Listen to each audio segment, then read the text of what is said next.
Welcome, everybody, to the JJ and Pug Show. It is, September 16th, 2024. Halfway through the month, baby. And Jason is very excited for that for one particular reason. Less than 3 weeks left, and I'm done with this meal prep food show, everything about it. I'm done. Recording from the Highland Communities Podcast Studios, and here is the latest song I want everybody to hear. It is awesome. Oh my gosh. Goodness. What just happened? Oh my gosh. Okay, guys. First off, this song is awesome. Secondly, the Falcons just did what we joked would never happen. Yeah, like how do you go 70 yards in a minute and 5 seconds with less than a minute left in the game? Like just over a minute left in the game. When you haven't been able to move the ball all game long. What if? Shook him out of his shoes. Darius Slay just got owned. Bro, this is from a Goofy movie. Yeah. And it's like a remake. Yep. Oh, this is phenomenal. It's phenomenal, dude. It is so good. Each other. Dude, so the name of this song, obviously, is Eye to Eye from the Goofy movie. The band is called Magnolia Park. And if you want to look up like a... I'm going to download Hold on, song. what's this? They just threw a flag. What's this flag? Oh, screw that. Who cares? We're never too far apart, and maybe love is the reason why. Dude, I love a Goofy movie. But we were headed Goofy is the best. Dude, we were headed to San Diego for Lexi's tournament, and she's like, "What do you want to watch on the iPad?" Like, she's got so I can hear it. And I was like going through it. I'm like, Goofy movie all day, bro. I'm like, she's like, really? I'm like, yeah. I like that movie. Okay, dude, look at this extra point. Look at the distance on this. Oh, they put it back 15 yards, so this is like a 40-something yard field goal for an extra point. And Woo's pretty clutch. He got it. That's the game. But then again, I mean, shoot, Eagles got 34 seconds to make it happen. This could be a really interesting game. This is the Falcons' redemption for them losing the Super Bowl to the Patriots years ago. Yes. Listen to each other's heart. I'm telling you, it's so good. But if you want to listen to like a modern punk rock band that is like really good, that really gets the entire idea of what pop punk was all about, it's this guy, Magnolia Park. Dude, I'm digging this song like crazy. Look at how fast they move the ball, dude. They're showing all the replays. Just long plays down to, broken tackle. That's how it was, dude. Chunk, and then Drake London for the score. Look at his like reaction of, I can't believe we just did that. Look at Darius, that's Slate. Darius Slay, just got owned. I say owned. I mean, it was a really good, really good route right there. Yeah. Kirk Cousins making sure everybody knows that last week was a fluke. Yeah. Or at least he wants us to believe that. Everybody know that the backup's not coming in. Oh my gosh. So 3 weeks away, dude. You're 3 weeks away from... Less than 3. Hold on. Okay, sorry. 2 weeks and 5 days to be exact. So everybody, I'm wearing the jersey that we got when we get to the game on Saturday, which that game sucked.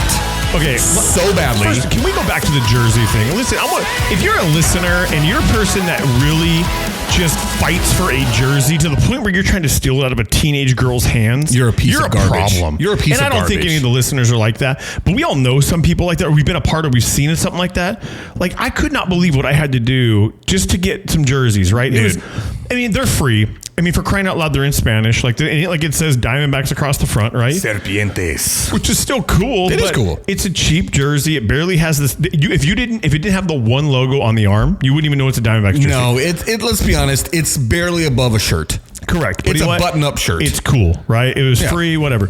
But the amount of like fighting and the pushing and the shoving of the people who are it is unreal. And then as I got to get 5 of them, right? I can't just get one. So I'm handing my kid, and my Lexi's behind me, and you got people that are trying to take them out of her hand, and I'm like, I'm just glad I'm not an average size person. So I made my way through the crowd, and I'm like, dude, I'm just gonna make my way through, kind of whatever. And then people like stick their chest out, and I'm like, please, dude, just it's a jersey. Like I don't need the jersey that bad. Like I got 3 kids, I only needs 3 of them. Like you know what I mean? You can't. But it's just unreal how angry people got over this. We had 4 sheriff's officers around us just trying to keep them away from the people. Like, everybody back up. And I'm like, well, the problem What entrance did you go through? So I came in through like the west side. Yeah, but it was like gate C, right? And they were all out. Okay. But on the part where you come around, like as you come around to the west side, there's that part on like, it's kind of like this way and then everything else are these way. It's like the north end of that part. That part still had jerseys. So everybody was walking over there. The problem is... Oh no. That's the game. Jalen Hurts just threw a pick, got sealed the game up right there. The problem is they don't set these things up right. So everybody, you can't even get in the game because there's such a gaggle around these free jerseys. They should almost have them inside as you come in. Say, here you go, just as you're walking through, right? Just here you go. Nope, we're not. If once you're in, you should all get one. If they're out, we're out. But the way they set it up makes it stupid, and it was out of control. But anyway, the jerseys are great. But the jerseys are cool. Here we go. They're cool enough. The game itself freaking sucked. It was I couldn't last beyond the fifth inning, dude. I was done. Oh, we left right after you. Oh, you did? Good. Yeah, I did. Good, because it was an embarrassment to be at. Yeah, I think it was 8-0 after the second inning. After the second inning, and to make matters worse, they got 7 runs with 2 outs. There were 2 outs in the inning. They scored 7 straight runs. We're talking about the Brewers on the Diamondbacks. Okay, so I'm going to get into it now. It was something that I say from last week. I'm calling this the curse of RJ, a.k.a. Randy Johnson. We all know Randy Johnson is the greatest pitcher in Diamondbacks history. Okay, might possibly be the most accomplished pitcher in the last 30 years. Probably 40 years. Very much so. Okay, this guy, at the end of his career, he got hit as he threw that. That's why he threw that pick. Okay. Well, you know what? Eagles are going to be 1-1. Falcons are 1-1. Week 2 of the NFL is about to get wrapped up right here. And we'll do our wrap up after that a little bit later in our part 2 of this. But anyway, so I called the curse of Randy Johnson. When he was with us, when Randy Johnson decided to sign as a free agent with the Diamondbacks, first off, it was a big deal because he was coming off the most dominant part of his career when he got traded from the Seattle Mariners to the Houston Astros. Yeah. At the trade deadline, after the second half, he had like an ERA of like 1.1. He was unhittable in Houston. He's a free agent. The Diamondbacks are a brand new franchise. They just completed their first year of existence, and Jerry Colangelo calls up Randy Johnson and says, hey, we got a chance to do something. Be a part of it. Be the guy that starts it off. Randy, nobody saw it coming, signs the deal to be a free agent with the Diamondbacks. To be a starting pitcher for the Diamondbacks. Nobody saw that coming because the Diamondbacks were, again, an expansion franchise. And when he comes, he then proceeds to reel off 4 straight Cy Young Award-winning seasons. And for those of you who do not know what the Cy Young is, it is given to the best pitcher in the National League and the American League. Each league has got their own award winner. Essentially the MVP pitcher. MVP pitcher. And it was unlike anything I've ever seen in my life since. Most valuable pitcher, MVP. There you go. And the thing about it is, there has not been a single pitcher to strike out 300 batters in a season since Randy Johnson last did it. Okay, that's interesting. And he did it 4 straight seasons in a row. He was untouchable. Okay, we won the World Series with him. He won 4 straight Cy Youngs. He threw a perfect game with the Diamondbacks. He struck out 20 batters in a game with the Diamondbacks. He accomplished the things that are legendary status accomplishments in baseball. Bird. He destroyed a bird. Nobody's done that. Yeah, nope. He did that all in a Diamondbacks jersey, okay? He led the Diamondbacks to, again, their first and only championship. He set the standard for what perfection really looks like as a baseball player. At the end of towards when we got done, the year he threw his perfect game was 2004. The Diamondbacks were the worst team in baseball by that point. Most of the guys that had been a part of that World Series winning team had gotten too old, had moved on, etc. So the Diamondbacks and him, he decided he wanted to get traded to a contender because he was still great, and they agreed, traded him to the Yankees. Okay. He's not that great with the Yankees. He just isn't. It's not his play. It's not his style. He doesn't do very well. He comes back to the Diamondbacks. At this point, I think he's 43. He's an old man at this point. Comes back to the Diamondbacks, 43, 44 years old. I can't remember exactly. And says, I want to, basically finish out my career here. And he's still an incredibly serviceable guy, a very serviceable pitcher. And if I had the numbers right in front of me, the dates, I probably should have just pulled this up so I've been ready for that. But anyway, he is a mid-tier pitcher all the way through that time. The final year of his deal is just about up, and he says, hey, I want to come back for one more year to chance to be able to get my 300th career win, which is a huge accomplishment in baseball. For a pitcher to get 300 wins, that is a very small club of pitchers in baseball to have ever done it. And Randy Johnson wanted to do it as a member of the Diamondbacks because guess what? That's where all of his major career accomplishments have been come. So why not do it there? They have a contract dispute with which the Diamondbacks say, nope, we don't want to pay you that much. We don't think you're worth that much.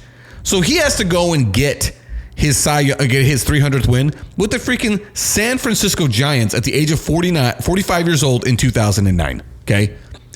I call this the curse of Randy Johnson because we screwed him over like that. We have not had a Cy Young winner in Arizona since 2006. The man that won the Cy Young ended up losing his career early from shoulder. Brandon Webb. He has shoulder injuries all the time. Okay, he was a great sinker baller pitcher back in his day. Because of that, since then we've had good pitchers. We've had very good pitchers in name at least. Dan Herron was a great pitcher. Never won a Cy Young here in Arizona. Zach Greinke, another great. He wasn't great as a Diamondback, but he was very, very good. The year before he signed with the Diamondbacks, he was basically unhittable with the Dodgers. Okay, we signed him to like a record deal. We've never paid anybody more than we paid Zach Greinke for that couple years he was here. After that, nothing. Zach Gallen, we've traded for Zach Gallen. Zach Gallen has been on the cusp of winning a Cy Young ever since. And then he'll always hit a speed bump where he's at the front runner list. He's always on the list. And then towards the end of the season, he'll run off a streak of terrible starts and he's off the list. That's happening again this year. Madison Bumgarner, big free agent signing, sucked. Absolutely sucked with the Diamondbacks. However, he did throw one no-hitter. That did happen. It was a fluke. It was a 7-inning game during, I think it was 21 season, not the 2020 season, but the 21 season where they did some really funky rules because they were trying to catch up from time, blah, blah, blah. COVID screwed everybody up and everything. And then now we've signed Montgomery and Eduardo Rodriguez. Both of them are left-handed pitchers. Both of them coming off very good seasons, and both of them suck. So I'm looking at this and saying the Diamondbacks are cursed when it comes to starting pitcher because they screwed over Randy Johnson and getting his 300th win. Now, I don't know how to remedy this because Randy Johnson is still in great standing with the franchise. He's basically a face of the franchise. Like he shows up to tons of events. His son's a Phoenix police officer. You told me that, and I think that's awesome. He's very heavily invested in the Diamondbacks. Like they've retired his number. He's a part of the first inaugural Arizona Diamondbacks Hall of Fame. Him and Luis Gonzalez. So I feel like the organization's done everything they possibly can to make up for that blunder. But hey, until we get this curse figured out, we're not going to have a great starting pitcher. It's just not going to happen. We're stuck with it. And the fact that this year the Diamondbacks have the number one offense in all of baseball. Nobody has scored more runs than the Diamondbacks have. Yet we also have, I think it's out of 30 teams, the 27th worst pitching staff. You know too much about baseball. That's all you got to say about this? Yeah, I'm furious, man. I know, and I'm over here like I hate baseball. Hey, dude, we went to 2 games. It didn't change your mind at all? No. I mean, the fact that both games we got blown out and played terribly in? It's cool to go to the game. Like, the seats you have are really good, and it's fun to be at the kids enjoy the game and stuff, and the pitch clock helps because I'm not like, you're paying attention. You have 15 seconds between pitches. Oh, yeah, there's actual action going on. That stuff is great, but I don't know. I'm just not. Like, I'd rather go watch, like, tennis. Yeah. Or golf. I have no idea how to help you if that's the case, because those are 2 terrible options. No, see, I could sit and watch golf all day. Oh, dude, couldn't. In fact, somebody was just asking me about that. They asked me if I was a golf fan, because I think it was something they wanted me to go golfing. I'm like, I tell you right now, I've tried. I have tried. I don't care at all. Like, I've gone to golf simulators. I've gone to golf courses. I've tried watching it. And it's not that I don't appreciate. Right. It's got nothing to do with that. Yeah, it has nothing to do with that. Not for you. It's just not for me. That's how his baseball was. And my dad was a giant baseball fan. Like, I know, he loved you baseball. told me that. And I'm like, yeah, like I hate the time of the year when it's just baseball on TV because it's just not for me. It's just not interesting. But it's not that I don't appreciate what they do, and the hand-eye coordination, all the sport itself it's phenomenal. But I appreciate it, but it's just not for me. I remember one time sitting with you and Carl, and I want to say we were at Carl's house, and it was in the summertime, and you'd made the comment. I'm like, gosh, man, and we were watching Sports Center. That's what it was. And you're like, dude, this is the worst time of year because all it is freaking web gems for this top 10. Yep. And I was like, dude, hey, hold on, man. And this is before I even knew you. I'm like, how dare you, dude? This crap's amazing. My thing is, I think one of the reasons why I love baseball is they got me when I was young. The Diamondbacks came on the scene. Well, I remember watching it. But like, I was here though. And I got to go to a couple of games their inaugural season. And it was like fascinating to me. It was a big deal. And it was kind of the same thing for me. Like, the Cardinals didn't hook me as a young kid because I never went to a game. I never went to a Cardinals game. But I went to a couple Suns games, and those hooked me. Like, I was like, oh my gosh, this is so awesome. Right. And the fact that the team was good at that time. And it's doing the same thing to my son. Benton's getting the same way with the Diamondbacks. Like, he showed you his ball. Hey, you know what? Zach Gallen, I got to tell you, man, you are a great man. The fact we went there to go get his signature, didn't know if he was going to be signing. That guy was standing outside signing so many things for kids. He spent so much time signing and signing and signing. And it was, to me, it's like, dude, that's such a cool thing to do. That's the way it should be. Yeah. It was such an appreciation. One, he's a really good pitcher. Like, I want him to get over that hump of being the guy, because he is really, really good. And then you see what he does for the community, things like that, where it's like he takes his time, like, hey, listen, I'm a highly compensated player. I'm here to have a good time and play baseball. I want to make sure that the kids coming are going to also enjoy baseball, and they are going to be able to get something from this game. Because I'll tell you, dude, Benton came home. He's like, Dad, can I get a case for my ball? Just put it up on the shelf. And he was telling everybody. Like, he signed by Babe Ruth. Exactly from the Sandlot. Exactly. Yeah. So I mean, but he's like walking around showing you, showing Carl, showing everybody that he got that ball signed, and that's the ball you caught for him last game. Yes. Good job by you. Yeah. By the way, everybody, Jason caught my son a ball, and he gave it to him. Yeah. Very cool of him. But yeah, dude, he wanted to make sure he brought that ball to get signed by somebody. He's hoping it was Zach Gallen. He kept saying it over and over and over. And I'm like, I don't know who's going to be there, dude.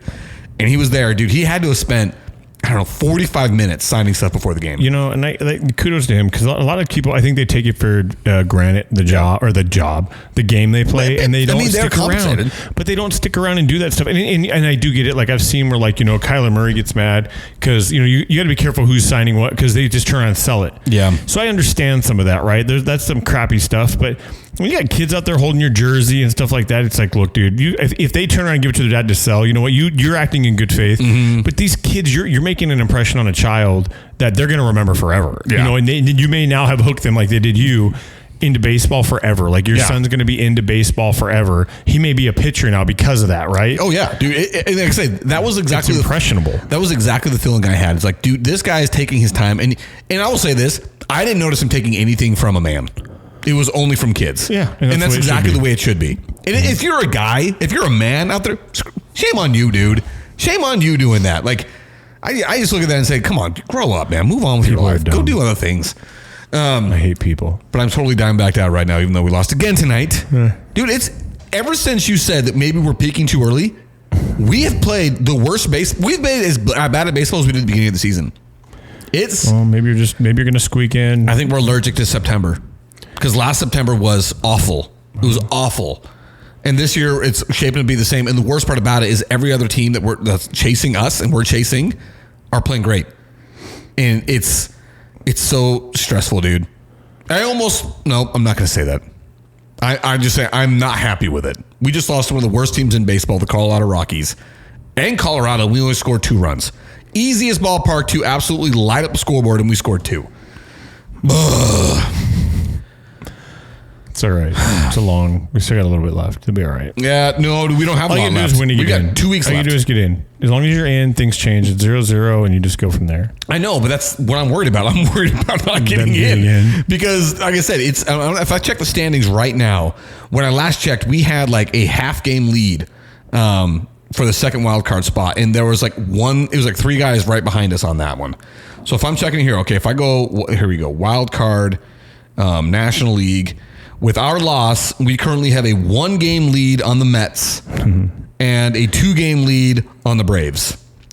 And so it's one of us is getting left out. Either the Braves, the Mets, or the Diamondbacks. One of us is getting left out. My buddy's a big Mets fan, and he's like, I told him about the game. We were there, and he goes, I hope you guys lose. I need the Mets loss. I need you guys to lose. Exactly. And that's what we were saying the whole time when we were there. Like, dude, the Mets lost. We got to win this game. And we got blown up. Yeah. It was embarrassing.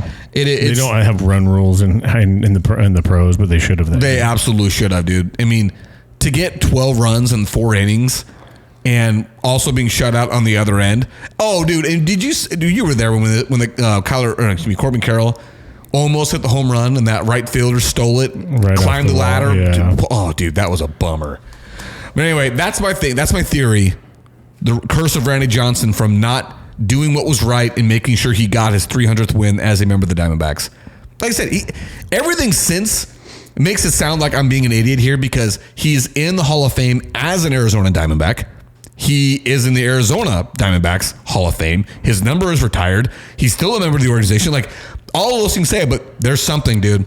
There's something, because it's not like we haven't had great pitchers on this team. We have. Yeah, Byung-Hyun Kim. What? Yeah, dude. Oh, man, that is a shot to the past, dude. Shot to the past. All right. You said submarine pitcher. That's where my mind went. Yeah, dude. That guy, it was the first guy I ever watched throw a baseball that rose. Yeah. Because he threw it from so low, it would come up. That was just crazy to me. Yeah. All right, so we are going to shift gears here, and we're going to talk about something that neither one of us thought about until when I took my kids to Universal Studios last week as kind of a surprise to them. It was actually, I'll say it's my birthday present, right? Me and my twins, we went to Universal Studios Hollywood, and we stayed in a hotel where they only had basic cable. They didn't have smart TVs for us to be able to sign into Netflix or something like that. And it was kind of shocking to me because my kids have grown up in the streaming era that they've never really had to deal with commercials. The only time they see commercials is when I'm watching sports, and they usually don't watch a whole lot with me. Benson will watch a baseball game for a minute. Oh, excuse me, but he'll watch a lot more if it's an important game, right? But even still, like, they don't see commercials. And when we were watching, they wanted to watch Nickelodeon because there was a show that they liked. I don't know what it was called. And there's obviously Nickelodeon. What are the commercials targeted at? Kids. And, there was a candy commercial. There was Lucky Charms commercials. There was, cereals and toys. All the terrible sugar stuff for your kids. Exactly. All the stuff that we freaking love as kids and would like beg our parents for. Dude, were your parents that way? You didn't get to have sugar cereal when you were a kid, right? Well, no. I mean, we had whatever the WIC paid. I don't know. We were very poor, so it didn't. Whatever. I didn't have to have a cereal because we did have our own pigs and stuff. So like, I'm genuine. I tell you that most I remember breakfast was literally bacon, eggs, or sausage and eggs and potatoes every morning. That is not bad. My mom would make it for us all the time. She was an at-home mom, and dude, that's what we had. And it was. I don't remember eating much else besides that. Some kind of like an actual like cooked breakfast, like cereal. I mean, I'm sure I had it. Like, I mean, Cinnamon Toast Crunches and all that kind of crap, right? But no, I don't. I really don't remember much of that. Dude, I remember for us getting like sugary cereal was such a treat. We would literally get a box on our birthday and on Christmas morning. Like that was your treat. That was it. Outside of that, we had cream of wheat. I've never had cream of wheat. Gross. We called it mush. Ugh. It was it was so disgusting. I've only recently started liking oatmeal. I never had it. I never had. We never had oatmeal. So when my mom made oatmeal. She would make oatmeal for us. No, see, so my mom, when she was a kid, she had what she would call an evil stepmom, and she. I shouldn't laugh at that. That's sad. Yeah, it was bad. Like it was like really bad because it was back in the 60s and 70s, a really mean lady. But she would make them eat oatmeal, and if they didn't eat it, they had to eat it for the next meal. And whatever they had, until it was gone. So my mom was like, "No, you ain't having oatmeal in the house." Like and I don't ever remember having it until probably after I got married and such, because my wife had it, and now I eat it every morning because I have to. And I put peanut butter in it because it's not bad. It's not bad if it's cooked right. Like if it's not too watery. Like for me, it's got to be more of like I got to have more of a texture to it than I do watered down. Do you like it kind of like pasty? Yeah, like sticky. Yeah, I'm kind of the same way. I add sugar-free syrup and I add some little bit of peanut butter, and it just. And actually, what I put in it right now is an over easy egg in it, and I mix it all around. And the yolk, it's really kind of weird. It's kind of crazy. I never It's kind of weird, but with the peanut butter, honey, or syrup, and that, it works. And it's probably just because it's a different flavor than something I'm used to right now. Because everything I taste is the exact same for the most part. Yeah. So it kind of mixes it. Like out of all my meals throughout the day, that's the meal. When I got done eating tonight, sitting on the couch, I'm like, I can't wait for oatmeal in the morning. Like it's just a sweet little treat. I'm so sorry, dude. I'm so sorry. It's not a big deal. It's fine. But that's what you look forward to. It's weird. And what's funny is I was talking to this lady at the gym, and she's also competing in it, and when you start to especially when you start to lean out in these shows, like I'm 2.5 weeks out, people notice that you are doing something because they'll see you every day, and all of a sudden now you're like super lean. And so her and I started talking a while back because she's in really good shape. She's like 48. And I'm like, you got to be competing. And she's like, yeah, I'm doing this anyway. But she looks forward to she goes, is it weird that I look forward to oatmeal? And I'm like, no, I'm the same way. Every night, I'm like, I can't wait to wake up, do my cardio. It pushes, dude, when I'm doing cardio in the morning, fasted, all I'm thinking about is that oatmeal when I get home. I just 35 more minutes, 34 more minutes. I wanted to make sure I mentioned this. So you got here about the same time that my nephew and his wife got here. Yeah. And we were giving them my daughter's old clothes because they're having a little girl. Congratulations, guys. And I've been obviously telling people on the show, like, hey guys, Jason's a big dude. Like, he's pretty ripped. He's doing great. Like, he's working hard and it's showing. Sucks. And the first thing my nephew says, who also is a tall guy. Yeah, he's not short at all. No, he's not a small guy. He walks in and he goes, JJ, oh, dang.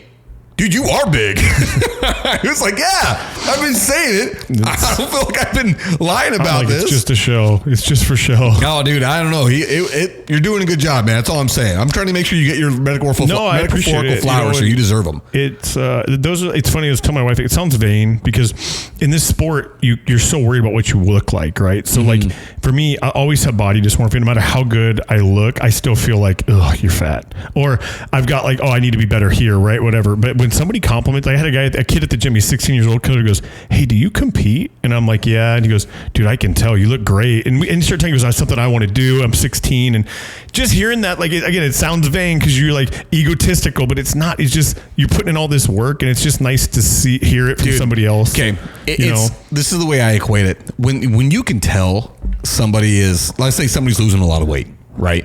And you can see it. Hearing that from somebody feels so good. Oh, dude. It feels so good. And I know that because I've gone through those moments where I have lost a lot of weight and I haven't seen someone in a long time. And when I do, they're like, hey, you look good. And I know the way that it makes me feel. So anytime I see that, I try to make sure somebody knows.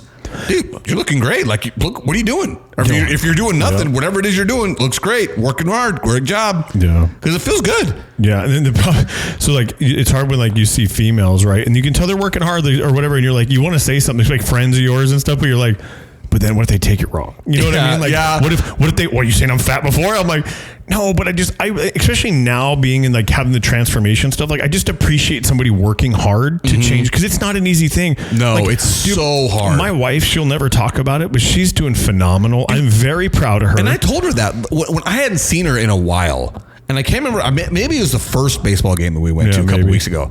I remember when I saw her, I'm like, Jenna, you're looking great. She's looking great. It's one of those things where like my wife was a volleyball player growing up and, you know, she's always, kids wreck women on different scales, right? Some women aren't fazed by it. Some are worse than others. And dude, she's just like, I mean, the last 26 weeks, she's put in the work. She's eating like, and dude, I am beyond proud. Like it's just awesome to see her say, you know what? Because that's what it's weird as a husband or as a boyfriend or whatever you're into, right? It's hard to like tell them something because you don't want them to feel like you some kind of way about what you're saying. So you just kind of like don't say much, even though you're kind of like, well, you know, I wish I'd like to help her, but what do? They have to do it themselves is what I'm getting at, right? Like you can tell, hey, you need to do this, you can do that, but at the end of the day, you have to do it for yourself if you're going to do it. And dude, she's done phenomenal. And I like seriously, like she's just, I mean, it's great to see her. And I know it's hard. She works long hours and she still goes to the gym. And when we first started this, I said, look, I'll do all your meal prep. I will go to the gym with you. I'll work out with you. I'll make you feel comfortable. We'll do everything together. And we did. But now she's at the point where like, dude, she does everything by herself. Like I will go to the gym before her because I have to be there longer. Yeah. She does her own thing. She's just comfortable now because there's an intimidation when you first start out the gym. Oh, it's the worst. People, I think you're worried like people are looking at you and because you've got all these regulars and now you're kind of new there and you want to, you know, and I'm always like, I'm looking at people like, you know, they're new and I'm like, I kind of feel like I just want to help them. Like they're doing that wrong. Like I remember watching a lady in a wheelchair and I love seeing people with disabilities in the gym, right? Because they're like, I'm not going to let this stop me from doing what I want to do. And I love it. It's motivating. It says, you know what, if they can be here, why can't anybody else? But she was doing this cable thing, right, where they've got this thing over their head, and she's on the cable, and she's in a wheelchair, and the guy's trying to teach her how to do it, and the problem is the cable's interrupting the on the wheelchair. It's rubbing on the wheelchair. It's not working. She can't figure it out, and I'm sitting there watching him struggle, and I'm like, okay, how do you approach this and say something where like you can help them, but you don't want to come off like a jerk, right? You're just trying to help them and you know they're intimidated. You know they already feel like they're being looked at. And finally, I just walked over and said, hey, I said, look, first off, I just take it for what it is, but you can do this exercise with a dumbbell. You don't need to hold on to a cable. That way you don't have the cable in your hand. And it was like, you could just see the light go off like, oh, I didn't even think about that. Like, thank you. And I'm like, not trying to impose. I love that you're here, and I just want you to be able to do it more comfortably. Especially, like I said, I couldn't imagine working out in a wheelchair. Yeah. Like, or having those disabilities where you have to kind of adjust to things. So, but even then you see people doing things wrong and you're like, should we tell them? Or do we just let them know? Like, well, I've said this before. If I went up to him and said something, that might come off as, who are you? What do you know what you're talking about? Because I'm an average dude. If you went up and said something, I mean, you obviously know what you're talking about, and it shows. It would make a big difference. Dude, I think it's always best. And this is going all the way back to where, like, hey, you don't really know how to tell a female. Yeah. I always say it's always better to get the compliment. It's just always better to come at it. Most people like compliments, right? Most people, no matter where you're at, if you say, hey, you're doing a great job, or hey, right, I see you in here every week, you're working hard, like, good job. You know what I mean? I'm not hitting on you. I could say the same thing to a dude. It's not about that. It's just appreciating the fact that you know the work that it takes to go into something like that. And to stick with it. And that's the thing, right? Every January, the gyms are packed. Yep. And all of us regular gym people are like, can we get to March already, please? So this place thins out. Like, it's also why I did my own house, so I don't have to deal with that. Right. It's crazy, but you see they all want to do it, but the problem is everybody can be motivated, not everybody can be disciplined. And when you see somebody who's put the work in, like my wife, she has got to the point where she is working, and it doesn't matter, and it's just cool to see her just keep growing and say, okay, I'm going to keep doing it. And I'm like, how long are you going to go? Because she pays a trainer. And she's like, I don't know. But she's like, I got my own goals. And dude, it's funny. I'm always like, why don't you have a bite of it? You're not doing a show. If you want to taste it, taste it. And she's like, no, I'm not going to. I'm like, I love it. I love the discipline. You're like, nope, I get a cheat meal. I get my clean cheat meal. Like, I'm good. I don't need any of that stuff. And it takes a long time to get there, but you can say no. It's just hard. Yeah, it is. And I can say from experience, it is hard. Yeah, your brownies at night. We talked about this. Oh, dude, freaking brownies. We need to start holding you accountable on this show. Dude, it's freaking Twisted Sugar. I will say this. Oh, I love that place. Dude, you haven't had their new brownies. Nope. Because they just came out with them. Oh my gosh, they're so good. I just like their lemon raspberry cookie. Yeah, the lemon raspberry sugar cookie. Like, I don't even like sugar else. cookies. Yeah. I don't even like frosted cookies. I love that one is amazing. Yeah, I could eat it. It's just, I love how cold and crisp it is. And yeah, it's delicious. So all of that was to say, my kids suddenly started watching commercials. Yes, sorry. Yes. And they've never, but I don't know. I just want to say this. The era of streaming might have its positives in the fact that my kids don't get inundated with commercials. And see all the crap on there. And like see that. all the crap that it's constantly targeted at them. But I'll also say this, like, I say things like that, but I have to remember, I was fine. Like, I saw it, and I'm fine. No. I just think it's nice that my kids aren't constantly badgering me about wanting the new toy, the new this, new that, because of those commercials. Well, and they're getting it at school. Like, dude, the Ava, my little one, she's got this little bag, and it's got when you open up a can right here, this thing. This little tab right here. Soda tab? Yeah, the tab that you pop up. She's got them off and she's collecting them. I'm like, what are you doing with those? She's like, oh, they're for an assembly or whatever, for competition. I was like, that's great. Teaching you guys to drink soda. Yeah, like, fantastic. Like, great. Why can't it be something else? Like, in my mind, because the health of it all, I'm like, why are you guys now we did the same thing. Yeah. But it just seems like the more we progress in this country, and I say progress, like everything with like all this food and technology, it's more like, it's just how much crap can we give you to preservatives and sugar and all the crap at a young age, and just say, hey, bring these in. First it was, remember the box tops, and then now I'm just like, why can't we find something healthy to do? It is a very difficult thing to do. It really is. It just is. Oh, with that being said, tush push. Watching the replays. With that being said, guys, all you stay fresh, you cheese bags. Like fat kids in dodgeball, we're out.